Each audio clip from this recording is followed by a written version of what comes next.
प्रकाश अपने घर का इकलौता बेटा था जिस पर अपने पूरे परिवार की जिम्मेदारी थी।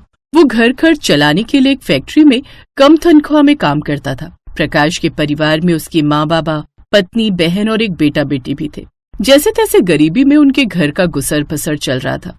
एक दिन उनके घर के पास नए पड़ोसी रहने आते हैं। लगता है कोई नए पड़ोसी आए। तभी घर के अंदर से बहू बोलती है, बाबूजी अंदर आ जाइए, खाना बनकर तैयार है। आया बहू। कुछ देर बाद वो सबको खाना परोसती है। अपने पड़ोस में जो बंगला खाली है ना, वहाँ कोई बड़ी सी गाड़ी से लोग रहने आए हैं। पड़ोसी होने के नाते हमें उन्हें खाने के लिए पूछना चाहिए।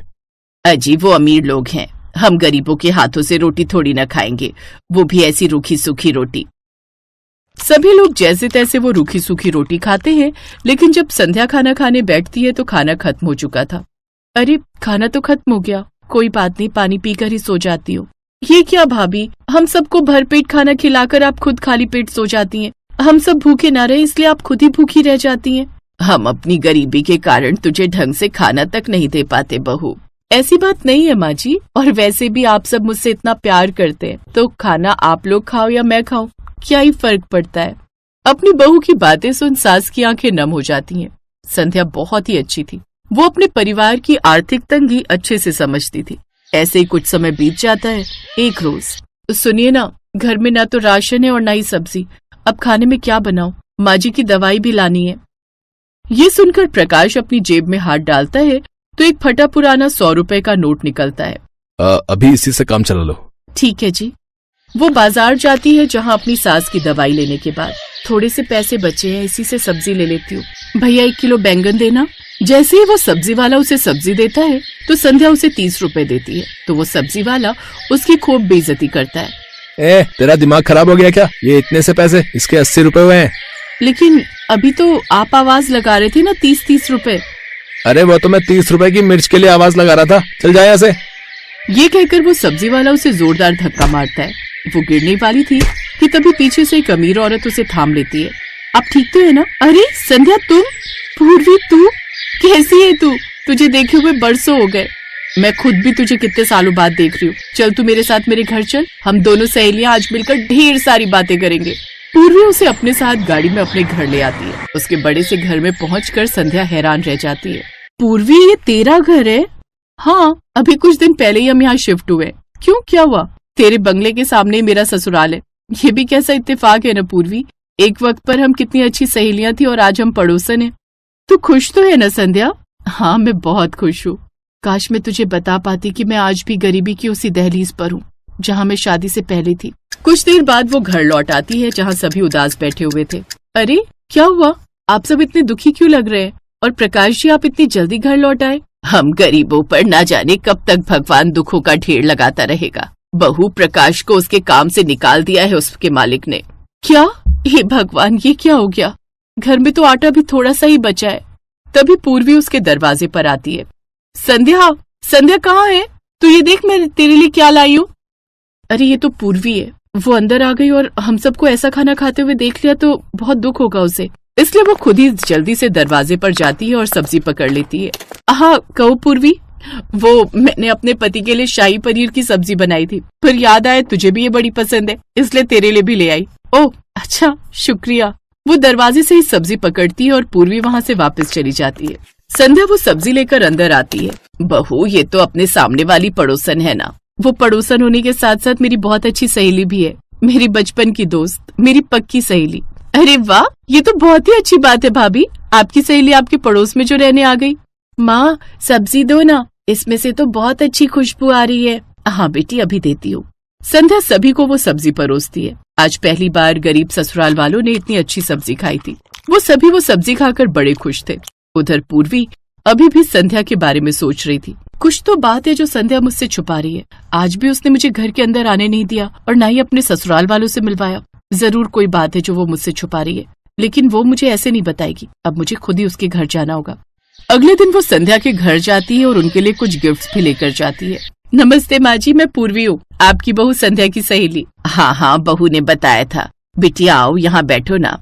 बूढ़ी सरला अपनी साड़ी के पल्लू से कुर्सी साफ करती है, लेकिन पूर्वी जमीन पर ही बैठ जाती है। अरे ये क्या, आप तो जमीन पर बैठ गई, कुर्सी पर बैठिए ना। हम तो गरीब हैं, हम लोगों की आदत है जमीन पर बैठने की, लेकिन एक अमीर घर की नींव भी तो जमीन ही होती है ना। चलिए अब आप सब खाना खा लीजिए, मैं आप सबके लिए खाना और ये कुछ गिफ्ट्स भी लाई हूँ। खाना?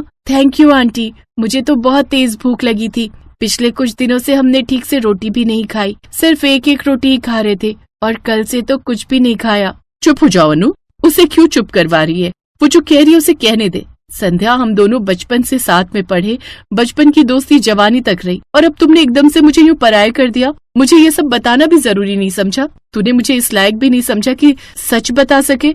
वो बात नहीं है पूर्वी, बस मैं तुझे ये सब बताकर परेशान नहीं करना चाहती थी। तो अब तू मुझे मेरी मदद करने के लिए मना नहीं करेगी। जीजा जी, आप ये कुछ पैसे रखिए और इससे खुद का कोई काम शुरू कर दीजिए। लेकिन मैं ये कैसे रख सकता हूँ? काम चल निकला तो वापस कर देना, नहीं तो छोटी बहन समझकर रख लेना। तुम सच में बहुत अच्छी हो पूर्वी। दोनों सहेलियां एक दूसरे के गले लग जाती हैं। अब प्रकाश खुद का किराने का काम शुरू कर देता है, जिससे उसे अच्छी कमाई होने लगती है और कुछ ही दिनों में वो पूर्वी के पैसे भी लौटा देता है। अब वो भी अपना बड़ा पक्का घर बनवा लेते हैं और इस तरह अब दोनों सहेलियां आसपास खुशी खुशी रहती हैं।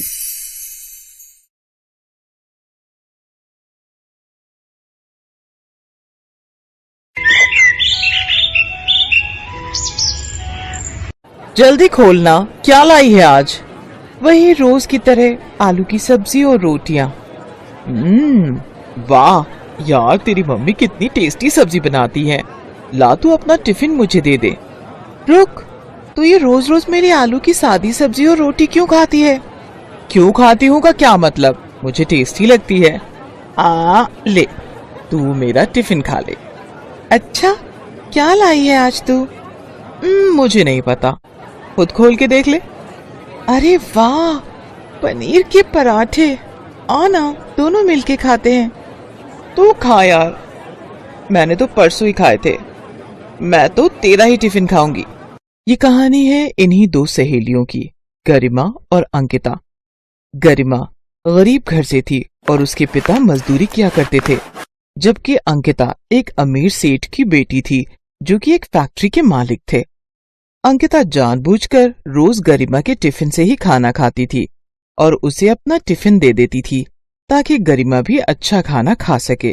फिर एक दिन, अंकिता सुन, कल मैं कॉलेज नहीं आऊंगी। हैं? पर क्यों? तेरे बिना मेरा दिल कैसे लगेगा यार? वो मुझे पापा के साथ एक रिश्तेदार के यहाँ जाना है, जरूरी है। अच्छा, कोई लड़के वड़के का चक्कर तो नहीं है? हट पगली, ऐसा कुछ भी नहीं है। वो पापा के चाचा है ना, वो बहुत बीमार है, तो पापा के साथ बस उन्हें ही देखने जाना है। अच्छा, परसों तक तो आ जाएगी ना? हाँ, मैं कल शाम को ही लौट आऊंगी, तू चिंता मत कर। अच्छा तो चल फिर एक काम करते हैं, मैं शाम को तेरे घर आती हूँ, साथ में गोलगप्पे खाने चलेंगे, क्या बोलती है? डन, बट टाइम से आ जाना, हर बार लेट करती है तू। अंकिता को पैसों की कोई कमी नहीं थी, लेकिन इस बात का उसे जरा भी घमंड नहीं था और अंकिता की यही बात गरिमा को सबसे अच्छी लगती थी। पढ़ाई में अंकिता ठीक ठाक थी, जबकि गरिमा पढ़ाई में बहुत होशियार थी। इसीलिए परीक्षाओं के दिनों में गरिमा अंकिता की पढ़ाई में बहुत मदद करती थी। फिर उसी शाम, गरिमा, ओ गरिमा, बाहर आना। अरे अंकिता, कैसी हो बेटी? नमस्ते अंकल, मैं ठीक हूँ, आप कैसे हैं? नमस्ते, मैं ठीक हूँ बेटी। अच्छा, वो आपके चाचा जी कैसे हैं अब? बस बेटी, अंतिम सांसें गिन रहे हैं, उम्र भी तो हो गई है ना। जी अंकल, वो गरिमा। ले, आ गई मैं। पापा, मैं जरा थोड़ी देर में आती हूँ। ठीक है, पर ज्यादा देर मत करना। अंकिता गरिमा को अपनी कार में बिठाकर बाजार ले गई और दोनों ने जी भरकर गोलगप्पे खाए। फिर दोनों काफी देर तक बातें करती रहीं, जिस वजह से गरिमा को घर लौटने में देर हो गई। और फिर, गरिमा, तुम मेरी बात क्यों नहीं सुनती? पापा प्लीज, अब फिर से वही बातें मत शुरू करना आप। क्यों ना करूं? तेरे कहने पर मैं उस अंकिता के सामने कुछ नहीं कहता, पर बेटी तू मेरी बात समझ, ये सारे पैसे वाले एक जैसे ही होते हैं। पहले खुद ही हमारे भले बनते हैं और फिर पर पापा अंकिता वैसी नहीं है, मेरा यकीन कीजिए। तुझे मैंने लाख बार समझाया है, तू उसे पढ़ाती है ना, बस इसीलिए वो तुझसे दोस्ती का दिखावा करती है। तू देखना, एक दिन जब उसका मतलब निकल जाएगा ना, तो वो तुझसे बात तक नहीं करेगी। इधर किशोर गरिमा को समझा रहा था तो दूसरी तरफ अंकिता के पापा सेठ अमरलाल भी गुस्से से अंकिता का इंतजार कर रहे थे। कहाँ गई थी अक्कू? वो मैं और गरिमा गोलगप्पे खाने गए थे पापा, बस मेन मार्केट में। अरे तो मुंशी जी को कह दिया होता, यही मंगवा लेते तुम्हारे लिए गोलगप्पे। पापा पर गोलगप्पे खाने का मजा तो ठेले पर खड़े होकर ही आता है, और फिर कल गरिमा बाहर जा रही है तो। ओहो अंकिता, मैंने तुम्हें 1000 बार समझाया है, उस फटीचर से दूर रहो तुम। तुम्हारे स्टैंडर्ड को सूट नहीं करती वो। पापा प्लीज, वो मेरी दोस्त है, उसके बारे में तो ऐसा मत बोला कीजिए आप। बेटी इस बात को गांठ बांध लो, अमीर और गरीब कभी दोस्त नहीं हो सकते।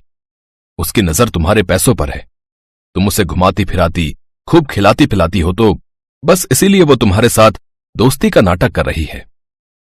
देखना एक दिन आएगा और वो कोई ना कोई बहाना बनाकर तुमसे पैसे मांगेगी। पापा गरिमा बहुत खुददार है, ऐसी नहीं है वो। ये तो वक्त ही बताएगा बेटा कि कैसी है वो। फिलहाल तुम उससे दूर रहो, क्योंकि मैं तुमसे कह रहा हूं। अंकिता गुस्से में वहां से चली गई। अमरलाल भी अपने कमरे की तरफ बढ़ गए, लेकिन उन दोनों के अलावा भी वहां कोई था जो ये सब देख और सुन रहा था।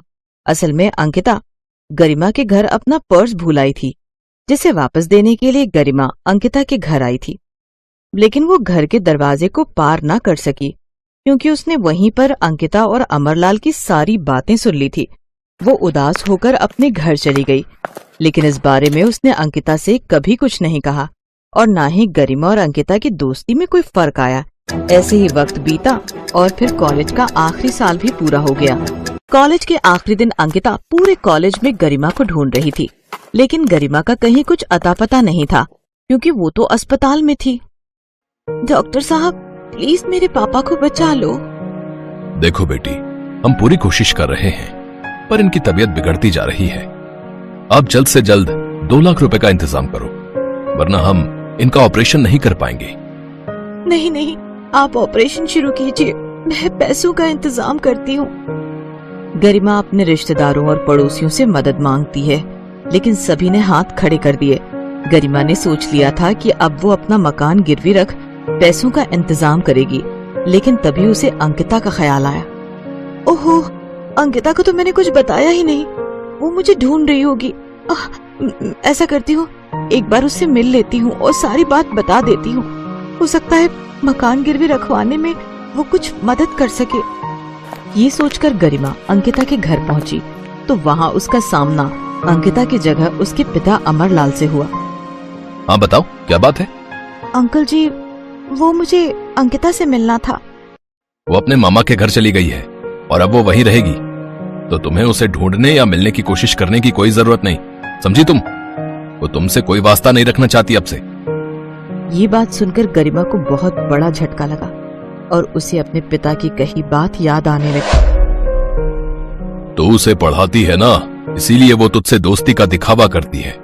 तो देखना, एक दिन जब उसका मतलब निकल जाएगा ना, तो वो तुझसे बात भी नहीं करेगी। गरिमा को लगा कि उसके पापा सही थे। अंकिता ने उसे कभी अपना दोस्त माना ही नहीं था, इसीलिए तो वो उससे बिना कुछ कहे जब मिले ही वहां से चली गई।